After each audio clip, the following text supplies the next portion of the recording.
Tonight, we're going to begin with some news that I made last night in the final thought. I reported exclusively that the Federal Highway Administration wants D.C. to remove the giant Black Lives Matter mural and sign that Mayor Bowser had painted on 16th Street after the killing of George Floyd. I said there had been meetings, but nothing formal in writing had been conveyed from the feds, and the mayor's office would be asking for an exemption to the Federal Highway Administration rules. Here's how I laid out those rules last night. Now, the businesses say they've been hurt financially by the closing of the street for many weeks now. The Federal Highway Administration has guidelines that stipulate what signs, if any, can be painted on streets, roads, and highways that receive federal dollars. 16th Street would be included, and the street cannot be reopened to traffic as long as that Black Lives Matter Plaza sign is there.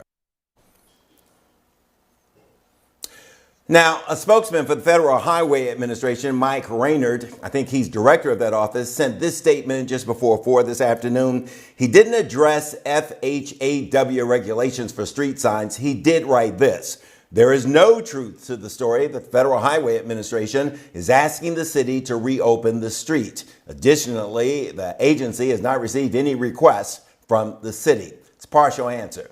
I stand by the story and repeat, there has been no official request from the Federal Highway Administration. There have been talks. That's what we said last night. That includes talks with the feds, Bowser's team, and attorneys for the surrounding businesses, including the Hay Adams Hotel and the AFL-CIO. They've got a parking lot there they can't get to. Now, today, a high-ranking official in Mayor Bowser's office had no response today when I asked if Mayor Bowser would be removing the signs. The official would only say, quote, they hope to have the matter resolved in a month or so. Now, on Facebook, there was mixed reaction to removing the Black Lives Matter mural. Tony Armstead says it's time to remove it. The point has been made.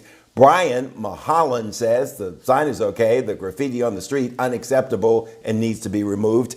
Bay Herman is asking, can the writing remain on the street? It should stay, even if the street reopens. Phyllis Thompson says, keep it. Black Lives Matter. And Eric Jones wrote, I was waiting for this to eventually happen. They aren't going to let D.C. close a street long term. Now, lawyers for the businesses surrounding 16th Street and the Black Lives Plaza refused comment today. We, of course, are going to keep you posted on this story.